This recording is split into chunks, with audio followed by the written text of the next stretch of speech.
আসসালামু আলাইকুম, সবাই কেমন আছো? আশা করি ভালো আছো। আজ তোমাদের জন্য নতুন একটা ভিডিও নিয়ে এসেছি। আমি যেহেতু আমার বোনের বাসায় ঘুরতে এসেছি, তো তার কাছে আবদার করেছি যে হাঁসের মাংস খাবো। সে আমাকে বলতেছে কোনো টেনশন নাই, তোমাকে আমি রান্না করে দিচ্ছি, তুমি একটু ওয়েট করো। তো এটা রান্না করতে নাকি মরিচ বেটে রান্না করতে হয়, এতে স্বাদটা ভালো আসে, এজন্য সে মরিচটা বাটা শুরু করে দিয়েছে। তো আমি ভাবলাম যে এর ফাঁকে ফাঁকে আমি একটু ভিডিও করে নেই। তো ভিডিও করার আগে যা দেখি যে সে রান্নাটা অলরেডি চুলায় দিয়ে দিয়েছে।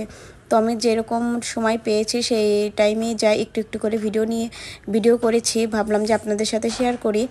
তো সে মশলাটা ভালোভাবে কষিয়ে নিয়েছে। এখন কি কি দিয়েছে সেটা আমি বলতে পারবো না, যেহেতু সে আগে থেকে মশলাগুলো দিয়ে দিয়েছে। তারপরে সে এইখানে মশলাটা অনেকক্ষণ দেখলাম কষিয়ে তারপরে মাংসটা দিয়ে দিল। তো এটা দেওয়ার পরে বোনের সাথে অনেক রকমের গল্প হচ্ছিল, যেহেতু অনেক দিন পর দেখা। আর আমরা বোনদের মধ্যে সম্পর্ক একদম ফ্রেন্ডলি, বান্ধবীর মতো সম্পর্ক।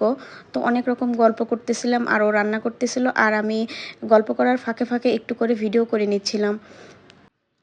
আর বলতেছে, আপু জানো আমি সব থেকে হাঁসের মাংস রান্নাটা খুব ভালো পারি।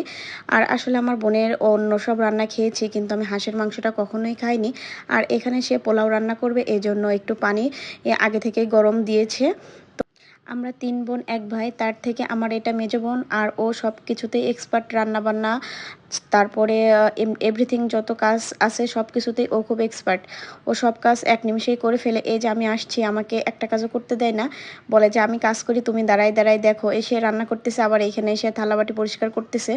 মানে এইখানে আবার পোলাওটা বসিয়ে দিয়েছে, এটা ভালো করে সে ভেজে নিচ্ছে। এর ভিতরে তেজপাতা, দারচিনি, এলাচ দিয়ে এগুলো ভালো করে ভাজবে, অনেকক্ষণ ভেজে নিবে। আমি বারবার বলতেছিলাম যে এতক্ষণ ভাজার কি আছে, পরে বলে যে বেশি না ভাজলে নাকি এটা খেতে ভালো লাগে না, নরম হয়ে যাবে। আর বোনরা সব একসাথে হলে তো মজাটা একটুতেই বেশি। তারপরে এই তো এই যে এখানে কষাচ্ছে, কষাতে কষাতে তো পানি দেয় নাই, এমনিতেই অল্প পানি উঠে আসছে। পরে বলতেছে যে এখানে কোনো পানি দিবে না, এটা যে পানিটা বের হয়েছে এটা দিয়ে সে কষাবে। তো হাঁসের মাংস আবার অনেকক্ষণ কষাতে হয়, সে একদম লো ভোল্টেজে এটা কষিয়ে নিচ্ছে। মাংসটা যত কষানো যাবে ততই খাইতেও স্বাদ লাগবে। আর আমার হাঁসের মাংসটা এমনিতে আমি খুব কম খাই, কারণ হাঁসের মাংসটা আমি নিজেও ভালো রান্না করতে পারি না।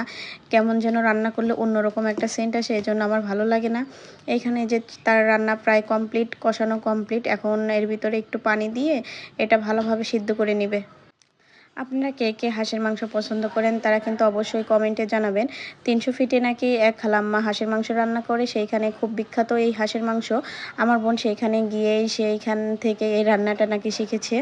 তো এইখানে যে তার রান্নাগুলো কমপ্লিট আমি দেখতেছিলাম। আর আমি পোলাও পছন্দ করি না, এই জন্য আমার জন্য ভাত রান্না করা হচ্ছে। আর এই এখন আমার খাওয়া